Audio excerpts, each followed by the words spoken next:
because anytime you're as a founder, if you're not in sales and marketing, you're not growing your business. And so everything else detracts from that. So to me, you should be handing off everything to a point to where you can be the ROI generator of your business. And so the order it looked like for me was administrative task first. Next was customer success. You just have to be able to hand it off with excellence. And you have to be you have to be constantly measuring those things. 1, 2, 3, 4. Welcome to the Small Business Mentor podcast, where we shine a light on the black holes of business growth with your host, Alan Pence. In each episode, we explore the leaps and bounds entrepreneurs make as they push their businesses beyond the 1 million mark into the realm of professional sustainable growth. Stay with us as we navigate the journey from brute force to finesse. Hey everybody, welcome to the pod. We have a great guest for you today, Clifton Sellers of Legacy Builder. They are a content marketing agency. Clifton, welcome to the podcast. Good to be here, man. Thanks for having me. Yeah. So Clifton, tell us, you're kind of an inspiring story, sort of the way you got into this. And so kind of give us an overview of where you were and where you are. And then we're going to kind of get deep into what's happening with marketing, content marketing today. Yeah, absolutely. Yeah, it's a crazy story, but one that we hear often. I think a lot of people just aren't telling it. And it really started 3 years ago. So my background, born and raised in Enterprise, Alabama, grew up, played football at the University of West Alabama, and then got a degree in accounting, didn't want to be an accountant. So I went and started working in higher education and ended up getting my master's and doctorate in organizational leadership, and then went on this tear where I was working in fundraising. So I worked in fundraising in higher education in central office. So I worked at University of West Alabama, Troy University, in their central office fundraising. Then I went into the nonprofit sector, worked there for 3 years, raising anywhere from $10 to $15 million a year. And then 3 years ago, really it all started, I think a lot of people have this origin story. 2020, when the world shut down, I went home. They told me I couldn't go to work anymore. Up until that point, I was your standard millennial. Like my work defined everything about who I was. And I was just chasing title and position and money and all that stuff. And when I was forced to go home, I had one child at the time. I now have two beautiful daughters. And I'm looking around at my life and I'm like, man, what is going on? Like, what am I doing? What am I chasing? Where am I going? And that really planted the seed of what do I want the rest of my life to look like? I ended up getting a job up here in Birmingham, Alabama, moving up, and I was working. And I tell people the reason I started this entire journey is because I was sitting on a couch one night, buried in credit card debt, buried in student loan debt, and looking at my stay-at-home wife raising our now 2 kids. And I was like, what am I doing? Like, what is my exit strategy? How am I going to get out of this? I was doom scrolling on Twitter at the time, and I saw this guy post. I say all this was inspired by one social media post. And it was a guy that says, I make $1,000 a week online. And I was like, okay. And most of the time I would have been like, this is a bunch of crap. Like, this guy's probably lying to get my money. But I spent $29 on this Gumroad course. And it was a 10-page Word document. And it was like, this is how you set up a profile. This is how you set up this. This is how you set up that. And I'm just sitting on my iPad, setting up this profile called, and my first handle was Legacy Builder 8. I'm setting up this Twitter profile and I just start posting. And I go into this 6-month tailspin of chasing every way people tell you that you can get money. I tried Amazon, FBA, eBay drop shipping. I still got Sonoma towels in my garage that I was going to resell on. I tried affiliate marketing, this, that, and the other, and I failed at all of them. In January of 2022, I had about 8,000 followers on Twitter at the time. And I was like, I am just going to start writing and telling my story and fall in love with writing. And I started doing it and my account exploded. I gained 40,000 followers in March of 2022. I just started seeing all this traction. I was like, man, I really like writing. and branding and positioning myself. And then I was like, what about doing this for others? And I talk about this concept a lot. A lot of people go straight into build, offer, sell. And I wasn't ready for that. I wasn't. So I started reaching out to other people that were delivering content services. And I got a role as a writer at another agency as like we'll call it a side hustle. And I was like, okay, I'm going to start making some freaking money off this. And so I started writing, and I was writing like 10 to 20 threads a week for another agency for people's personal brands. And I was making about $2,000 a month just off that, on top of my job that I was working. So I would like go to work, write during lunch, get home, put the kids to bed, write some more. And about 2 months after that, the guy came to me and said, hey, you can do this on your own. And I was like, okay, what does that look like? And I tell people I got all my education off social media, like the people that I've met, the thoughts, how I grow my business. It all came from relationships that I've built because of my personal brand, all the opportunities, the networking. So I launched a Legacy Builder with me, a laptop, and I started with 2 clients, got up to 5 clients, got up to 10 clients my first month, and it just started exploding. And I was really early to the game, right? I was kind of an OG, if you will, of somebody coming in saying like, hey, I'll help you build your personal brand. And I started just on Twitter. And then it just exploded. Started when I got to 7 clients, I realized I had a decision to make, and I couldn't handle it on my own. I couldn't scale past. I was at about $10,000 to $15,000 a month at that point, and I couldn't scale past that without getting some help.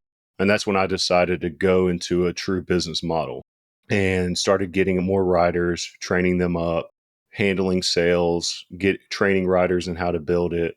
And up to this point, we've had 200 plus clients use our services in some capacity. And I quit my job.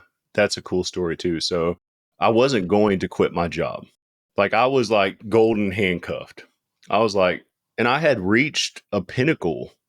Like I was a VP of development at a very reputable nonprofit. Like on paper, I have done exactly what I've set out to do. And I was like, still miserable. Not because of the place I worked, but because I was gone all the time. I left before my kids got up. I got home. I had like an hour and a half with them before they went to bed. And I had a business coach. And then about 3 months before 2022 was up, he looked at me and he was like, we got on a Zoom call and he said, man, you look terrible. And I was working like 150 hours a week. I was like 40 pounds heavier than I am now. And I was like, bro, I feel terrible. He's like, you got to quit your job. I was like, mm-mm. It was the classic thing, like insurance, stability, like all the limiting factors that keep people from going all in on entrepreneurship. And then he was like, we're picking a date right now. And so we circled March 1st, 2023. And this is when you were doing 10 to 15K a month, or was it more than that? At that point, so this is crazy. At that point, I was making about 30 to 40K a month. So I'm making 30 to 40K a month, and I'm still feeling like I can't quit my job. And so he's like, hey, And you're managing other people and insane, right? So I circled the date, March 1st. I saved up 6 months of living expenses. Like I just started funneling all that money into a savings account. So when I went in to quit my job on March 1st, I had 6 months of living expenses and a runway. So I wasn't operating out of like, can I feed my family month to month? And I'll tell you what, I quit my job, gave a month's notice, walked on April 1st, and we 5X'd the business the next quarter. wow. Oh my gosh. So, and can you give any stats on where you are now? Yeah, absolutely. So year to date, so last year we came up right at 1 million, and year to date we're on track for 1.2 to 1.4. Wow, that's fantastic. I'd love to hear that, Clifton. Congratulations. A couple things I take out of there as lessons for other people. One is, a lot of people talk about entrepreneurs taking risks, and certainly we do. I mean, I don't buy the Silicon Valley risk story, because when you quit your job at Google to go do a startup funded by somebody else who's paying your salary and you have it kind of guaranteed for 2 years, and your worst case scenario is you go back to Google, I don't really consider that a ton of risk. But when you have a family and you're the sole provider and you're walking out on your own to, what was probably, mostly a month to month kind of business at that point, that's risk. And so I think the way that now you might look back on it and say, hey, that was a little excessive to, be doing 40, 50K a month and still working another job, which It was. I'm sure was not paying that. I could have quit way earlier if I wanted to. Yeah. But that idea of staving up the money and giving yourself that runway, that I think a lot of entrepreneurs need to think about that, right? And the point is you are going to take risk, but you need to mitigate every part of it possible as a regular Main Street entrepreneur who isn't funded by investors. So it's an impressive track record. So I'd be curious now that I assume the growth rate is continuing. You're probably looking at hitting a couple million here soon. And the more you sell, I say it's like the growth chaos continuum. So the more people you bring in, the higher the chaos within the company will become.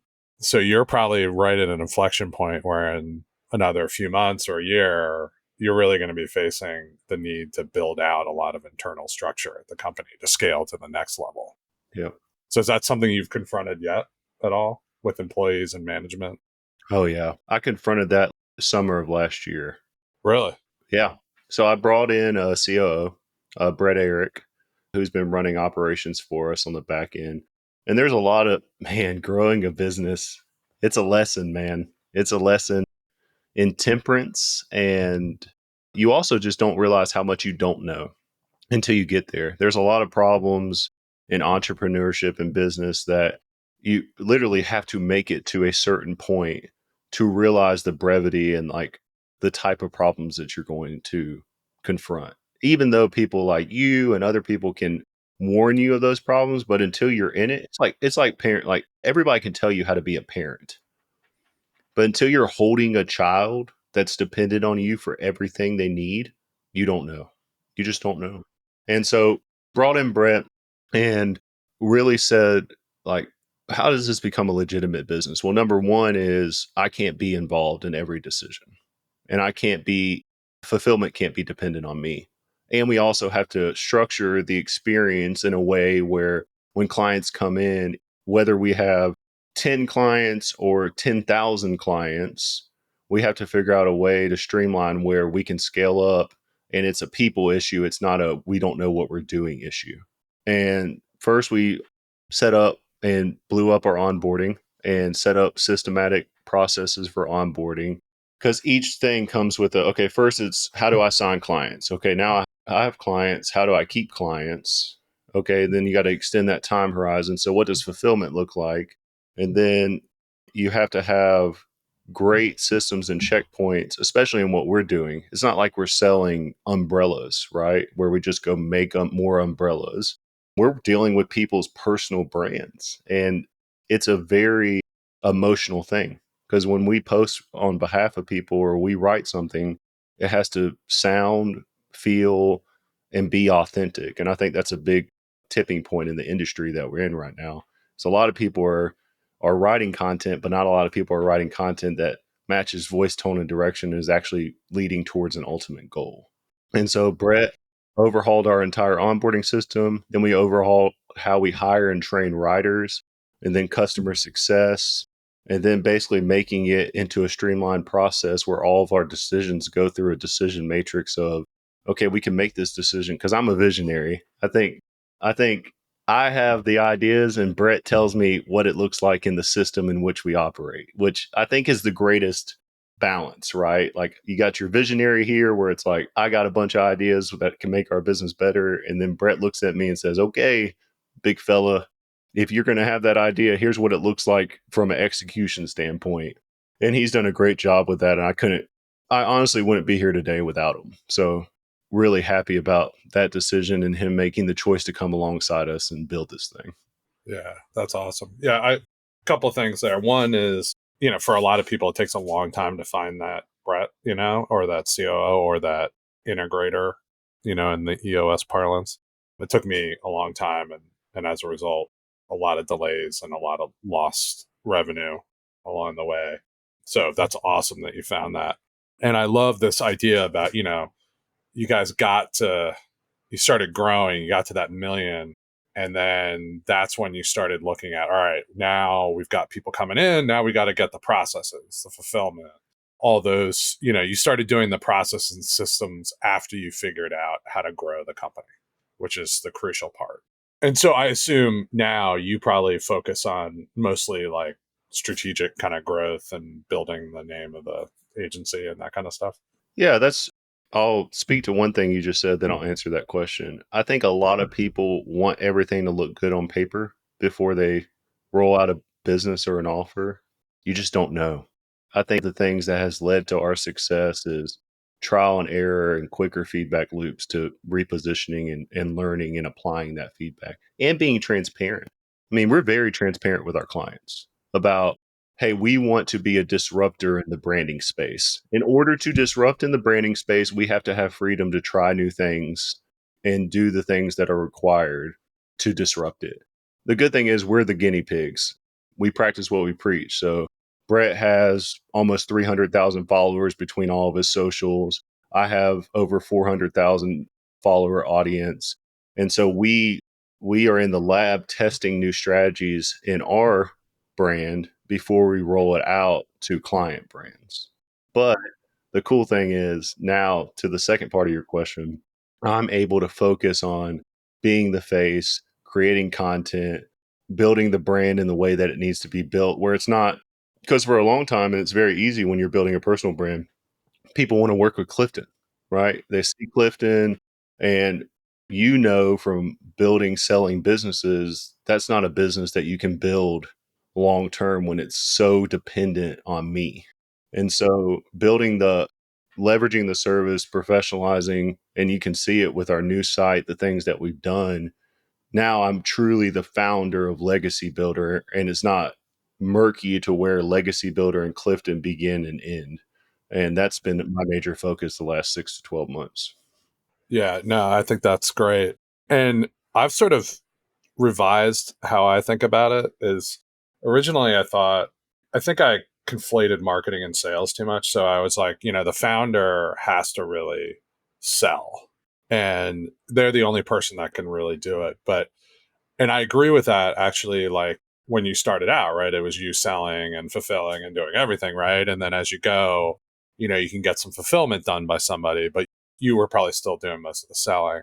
But what you want to get to is where you're doing the marketing, right?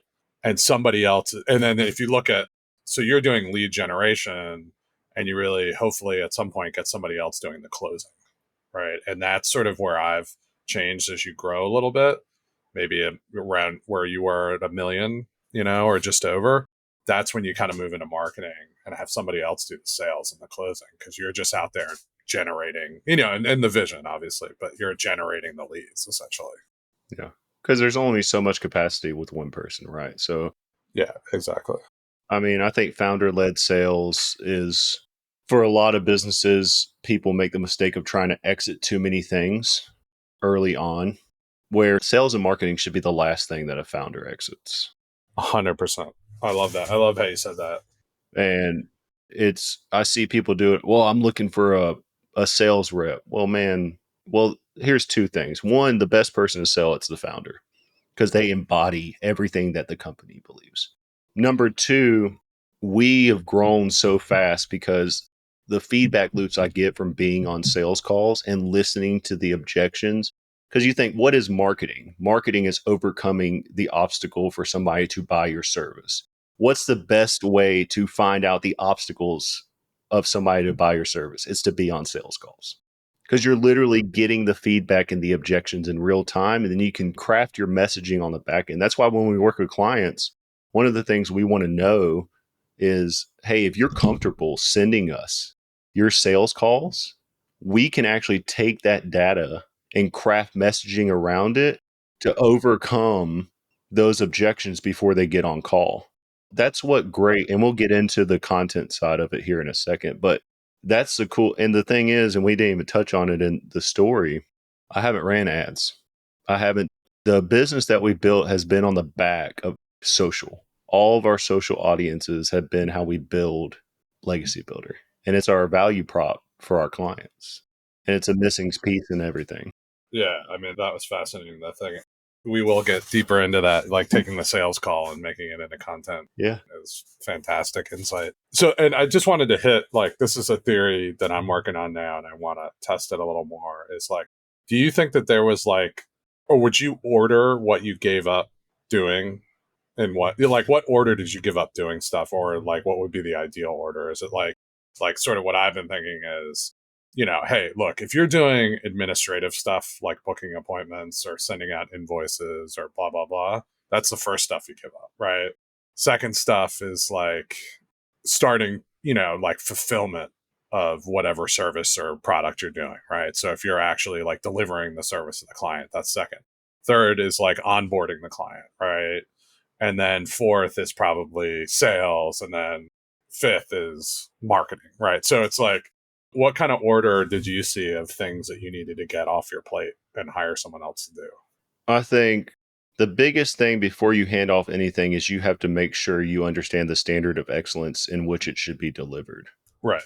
I think a lot of people hire, let's take onboarding, for example. If you don't understand what success looks like in onboarding and you hire offshore talent's a big thing right now. Let's say you find an offshore talent that's super good. They're super qualified. You say, hey, here's onboarding. If you don't have that standard operating procedure and what success looks like in that, you can't hand it off. And a lot of people are like, well, I'm just going to hire this expert to come in and they'll know what to do. But they don't, because you have to teach them what excellence looks like into that service. So for me, it was, hey, the first thing I handed off was fulfillment, because I knew what success looked like on timeline for content. I could articulate that very well to a writer. So I said, hey, this is what fulfillment looks like. This is what excellence looks like.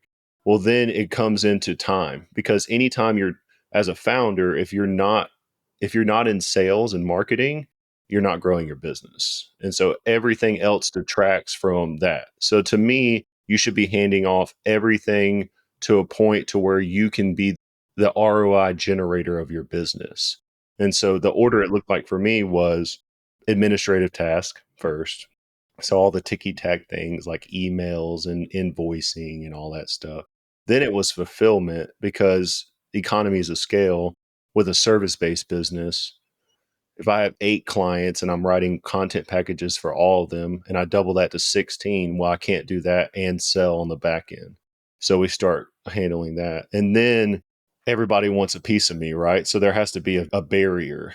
The next was customer success. So it's like, hey, there has to be some change agent with customers, or you're going to lose them because they don't feel like they're talked to. So you have to have a point of contact and a barrier, where I'm only brought in when it's like, hey, Clifton, this client has a very specific question. Because then basically what you're selling at that point is access. Like the further you move away from access as a founder to where it seems like a add-on, like a great benefit, but it doesn't seem like you're constantly available, but you are available at the same time, that's when you really hit a sweet spot as a founder. And so those are the order. You just have to be able to hand it off with excellence. And you have to be you have to be constantly measuring those things. Because I'd be lying to you if I said we handed off writing and it was then end of story, it was perfect. No, we had to, like, there's times where we've had to go back in there. And I'm very fortunate, man. Brett is finding whatever you're strong at. And some founders are the exact opposite of me. Some founders are integrators. And so they're awesome and they need that like marketing visionary. Some founders are the opposite. So Brett does a good job of, like, when I see problems in the business, I'm like, I kind of send him out on a fact finding mission. And I'm like, hey, I see these things. Can you go out and figure that out? And I would say, and I think you've said this to me, Alan, the first 2 to 3 hires that you make, and I've read this before, should be able to replace you eventually. Yeah. And I've been very fortunate in the hires that I've made in my business where I didn't hire a lot of people that were mediocre. I hired 2 to 4 people that were really great that I could see eventually, if I wasn't here, what would happen, and it would be just fine. Yeah, that's great. And congratulations on that. Most of us, including me, did not do that as effectively the first time around, right? I'm very fortunate, man, and I don't take it for granted. Like, and the validation of that point are people like you and other people that I've worked with, where they're like, and this is legitimately probably my first real business. Right. Yeah.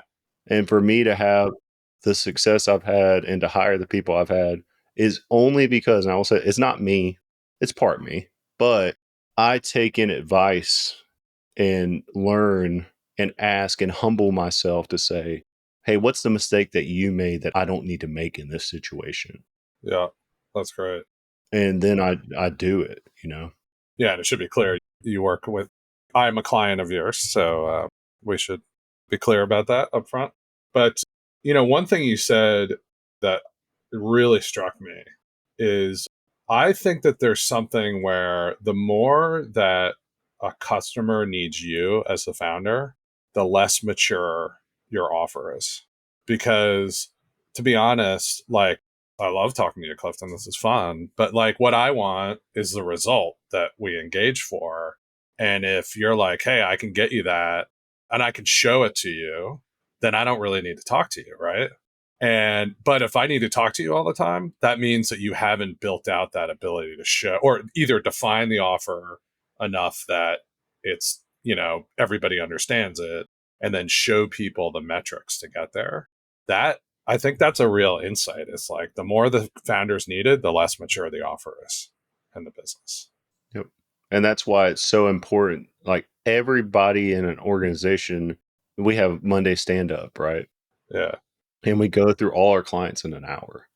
And the reason we're able to do that is because we understand exactly what our offer is and what success looks like. And we understand the propensity points of, hey, if this is down, we know exactly the intervention to put in place to fix it.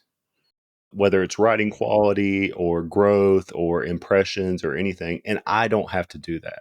The more you can delegate as a founder, that's beautifully said, man. The maturity of an offer. And I'm thankful that our offer is mature enough to this point to where I come in for the cool stuff, right? Like the visioning of what does a year look like? How do we leverage this? What success look like over a long period of time? And it's almost like a friendship with clients more than a, hey, what are you doing to make me successful? The team's got that. I'm just here to be a resource when any additional things can come up.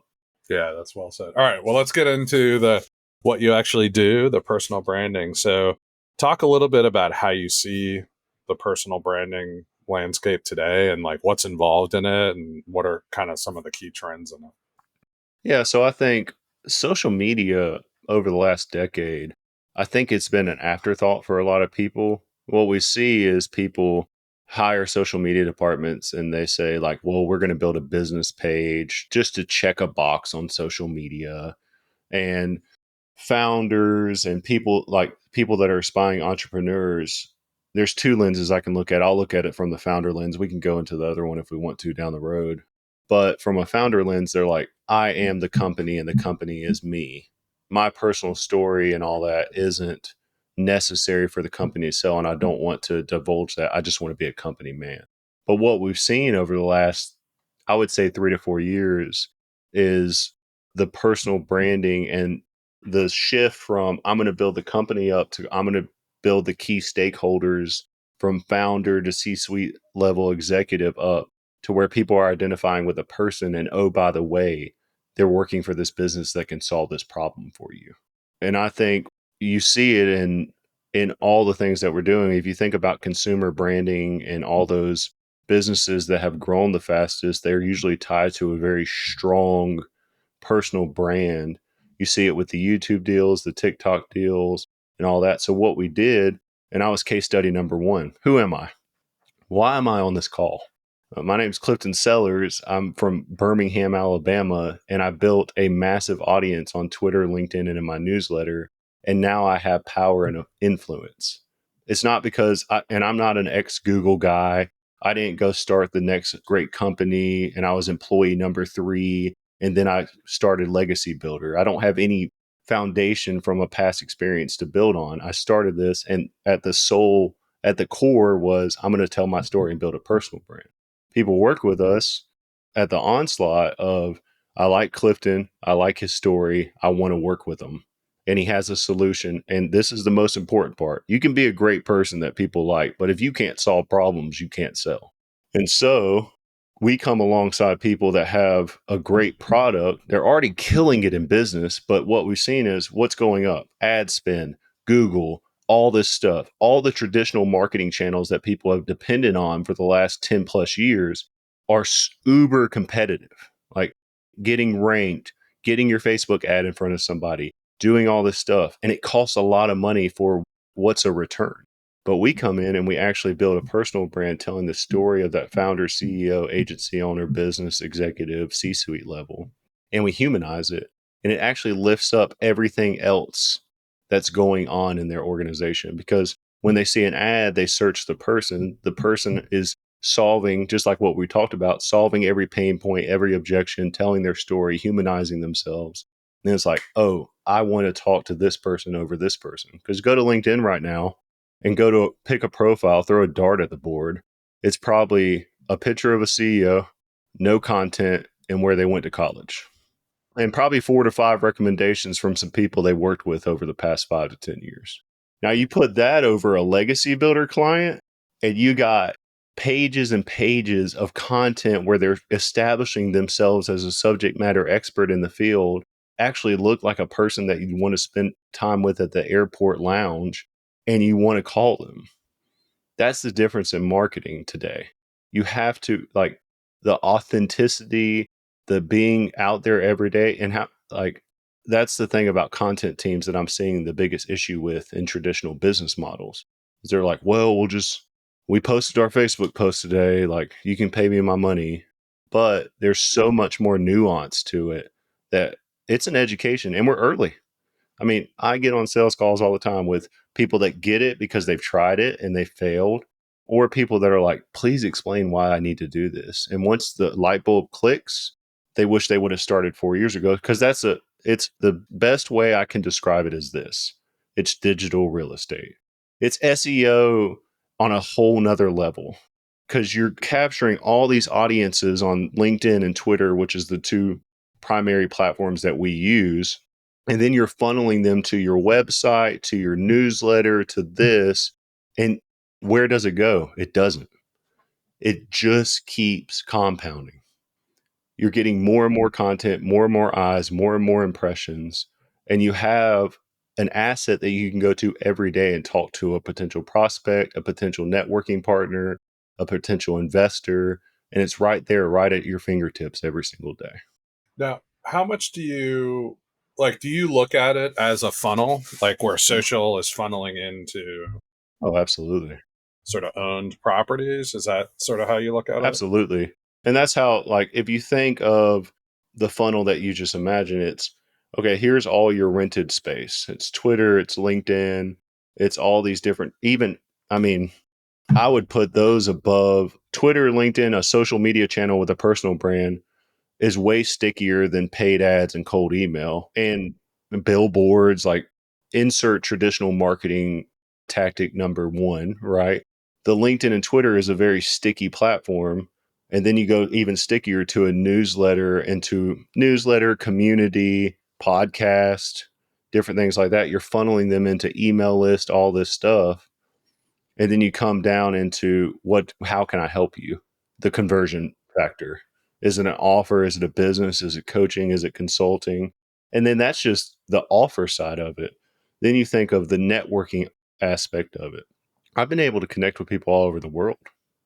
Some of the most brilliant people that I've ever met, because before social media, I was in a 50 to 100-mile radius, or you got to go join some community and pay money to get in. And you hope that it's the right one. But with social media, you're getting access to even more subject matter experts and people that can help you expand your business exponentially. Yeah. So do you see like conversion, if you were talking about conversion to sales, Yep. does that happen from social media, or is that more like you got to get them down to these other things like the newsletter or email list or something like that? I think it's foundationally. I'll tell a story. This is crazy. I was at a bar in Tampa at this event, and I'm sitting at the bar waiting to order a drink. and this guy's standing next to me. And I introduced myself to him because I'm that type of person. And he said, Are you Clifton Legacy Builder? Wow. True story. I can't make this stuff up. I said, Yeah, that's me. He said, I was in your funnel 6 months ago. And I said, Well, why didn't you buy? He said, I just wasn't ready financially. I said, Okay. So we talked. He ended up buying me a drink. He was an accountant. We ended up working together for 8 months afterwards. And that was only possible. So you asked, like, do you see social media? Social media is a daily drip. To me, if you aren't building a personal brand, you're literally making every other lead gen, every other conversion metric in your funnel suffer because of it. Because it gives you access to be able to talk to people every day. Imagine you could write a letter to thousands and millions of people every day and they would get it, or they would have a chance of getting it. Would you do it? Absolutely, you would. No doubt. Right. Yeah. So that's me. I see social media. It's hard because a lot of people in business want a direct correlation of success. But to me, it's just like when I was fundraising. I would be in my boss's office and he'd be like, How do we raise $10 million? What's the one thing we can do? And I'm like, Well, man, you can't just do one thing. You got to do all these things. Like, you have to create this environment for success. And to me, marketing is creating an environment for success. And building a personal brand is right in the center of that environment. It's right there. And then everything spokes out of that. Wow. That's a great creating an environment for success. I'm going to remember that one. Oh, you got to do it. But like on social, I guess your reach, right? Like if you were just using social, like your reach on, You have to have the things, right? You got to have, where are you leading people? What's the conversion? Because you want to pull. It's like if you start with 1 million people seeing your stuff on social, then you're like, okay, now I want to do a community newsletter landing page to capture some of these people. So let's say you got to start with 1 million. Let's say you captured 10,000 of them. yeah, And then it's like, okay, and I'll talk about my own journey. I started with social media. I'm like, man, I wish I could talk to these people more. So then I started a newsletter. So now I have a 10,000 plus people, subscribers to my newsletter, with the goal to getting it to 100 in the next 18 to 24 months. So now it's social media is the drumbeat. It positions me with ultimate social proof and authority. The newsletter is my daily conversation with my audience. And then I can start pulling them into other things that I want to monetize on the back end. interesting. And so like what you're seeing is like, okay, social, big broadcast, then I guess you use when people are intrigued, they come follow you, you have some kind of conversion thing that's like low stakes, right? Like, Yep. here, read this, you know. You can do free resource. Like, you can tie it to anything you want, right? We talk about lead magnets, email educational courses, workshops, all those types of funnels. You can start funneling them into there. And then eventually it's get them down to like an owned property, like a newsletter. And then you can kind of experiment with different offers in the newsletter or whatever it is. Well, that email list, man, Email list. Yeah. let's say Twitter and LinkedIn exploded tomorrow. Yeah. Well, now I got my email list, right? But how do you get people to an email list? It's like chicken and egg, Yeah. right? So, like, people are like, well, if email list is owned audience, then I'll just do an email list. Well, what's your conversion metric there? Well, you got to have social, you got to have something pulling people into that email list. And that's where social comes in. Yeah. And then how have you seen the algorithms changing? Like, give us a little take on like the last couple of years on X and LinkedIn. Anybody that says they have an algorithm figured out is lying. They're bold-faced liars. The thing about algorithms is they will always shift. There will always be a meta. And I'm a game generation, right? Call it NCAA 25 is about to come out. And people are going to get NCAA 25. And there's going to be 3 plays in NCAA 25 where people are just going to destroy whoever they play. And people are going to be really mad. Well, then what the game creators are going to do is they're going to patch that. Okay. So there's always a meta and an advantage to any platform. And so for the last 4 years, I mean, we're talking about an Elon takeover. LinkedIn switched to a creator mode. Before they didn't do followers. Now they have an ability for people to get followers on LinkedIn. And our job, the reason people work with our agency is they're not going to figure that out on their own. Like we're literally testing thousands of posts every month to determine what gives you the highest likelihood of success. And if for some reason that methodology goes away, it's our responsibility to then determine the new methodology in order to achieve success on the platforms. That's why people give up on social media so fast, because without working with an expert like us, you're literally posting and praying. You're posting something, you're like, man, I spent a lot of time on that. I hope it does good. Probably gonna get a couple likes. Maybe like my mom or her best friend or something like that will comment on it. But you really like it's so involved with the algorithm. And what I've seen is the one thing that rings true, no matter what the algorithm does, authentic storytelling, offering true value content is going to win out. That's the long game I tell people all the time. It's like the only differentiator in you and your business and everybody else that does the same thing that you do is yourself. Yeah. It's your story of how you got there. It's how you work with clients. It's your methodology and what you're doing. And if you share that consistently over time, you're going to get way more tired of your message before your audience gets tired of your message. That's a key. I think you get tired of your own message. That's the key. Because people will be like, I'll have clients that are like, oh, we already said this. And I'm like, well, we need to say it again. And we need to say it again next month. And we need to say it differently this month. I mean, I've been posting online. Next month will be 3 years of me posting every day online. And my goal is to post until I don't want to post anymore. Yeah. Well, I mean, with 1 or 2% of your potential audience sees something, right? I mean, obviously, That's right. it's going to take a lot of repetition. That's right, man. Yep. And that's another thing that I think I kind of learned from you guys. It's not like you have to blanket social media 50 times a day. It's like one really compelling post a day. Well, you asked about the algorithm. Let's get really geeky for a second, okay? If you post too much on an algorithm, you're actually cannibalizing yourself, Right. right? So if you post too much on one social media platform, every time you post, you're telling that social media platform to prioritize the new post over your old post. That's why you have to give, and there's usually a 24 to 48 hour shelf life on a post. LinkedIn's a little extended right now. Twitter's actually done a really good job. 2 years ago, Twitter, you have a 24-hour shelf life and nobody's ever going to see it again, probably, unless they go to your profile and read it. Now it's probably extended more to 48 to 72 hours. And then it can also recrop back up because of the For You page integration that they had about a year ago. That's really geeky, though. Yeah. That's really geeky. Yeah, no, I think that's really important for people to understand. And like, I think the other thing you guys really recommend is sort of having 3 or 4 core things that you kind of do variations on a theme of. So it might be a story of how you started, how you approach business, something about you personally, blah, blah, blah. And then you kind of like cycle through different aspects of that core story, right? Yeah. And I'll say this as well. Yeah. So optimization of your profiles is very important. Where are you directing traffic? Telling your story in unique ways repetitively is an important thing. Giving them your unique value props is an important thing.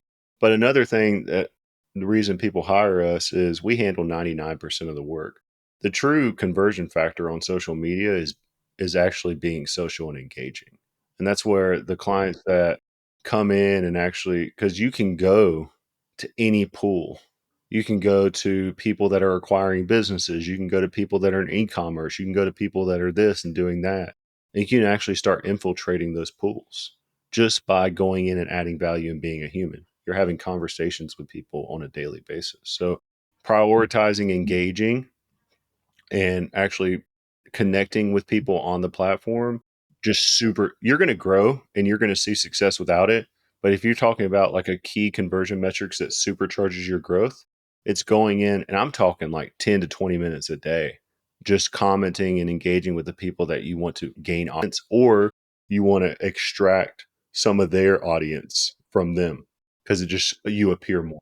Yeah, no, that makes a lot of sense. And yeah, like what I got the sense that the social media platforms really got into this thing where they were trying to monetize through advertising. So it was basically it's got more and more pay to play.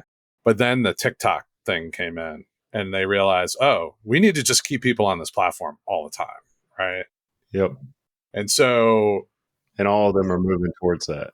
they all move toward this engagement model. So they want you on there and they want you writing content that keeps people on there. And yeah, they're still going to charge you. The easy way is they'll charge you to reach this audience. But it felt like that was the engagement stuff was deprioritized for some period of time. And now it's kind of coming back. So, Yeah, absolutely. well, Clifton, this has been awesome. I think we are at time, unfortunately. If people want to reach out, what's the best way? Connect. Yeah, so you can obviously Clifton Sellers on LinkedIn, Legacy Builder __. There's an insurance agent with 7 followers that took Legacy Builder as a handle on X, Twitter. Been trying to track him down for 2 years. If you know the guy, let me know. And then legacybuilder.co for our website if you want to learn about working with us. Yeah, I definitely. And you have your newsletter daily. I mean, my conversion was reading, I don't know actually how I first came. It's probably on X somewhere, but really getting in and reading the newsletter like really helped me understand what you guys are doing. Branding Daily is our newsletter. We send it out daily with stories, insights, tricks, tips. It's been nice, man. That's been a cool experience. Yeah, it's been a great offering. So anyway, all right, Clifton, thank you. We appreciate your time. Appreciate you, brother. You've been listening to the Small Business Mentor podcast, brought to you by Alan Pence. For more insights on how to navigate your business through its black holes, visit @apence on X. Don't forget to search for Small Business Mentor in your podcast app to subscribe. Thank you for joining us, and here's to your next leap in business growth.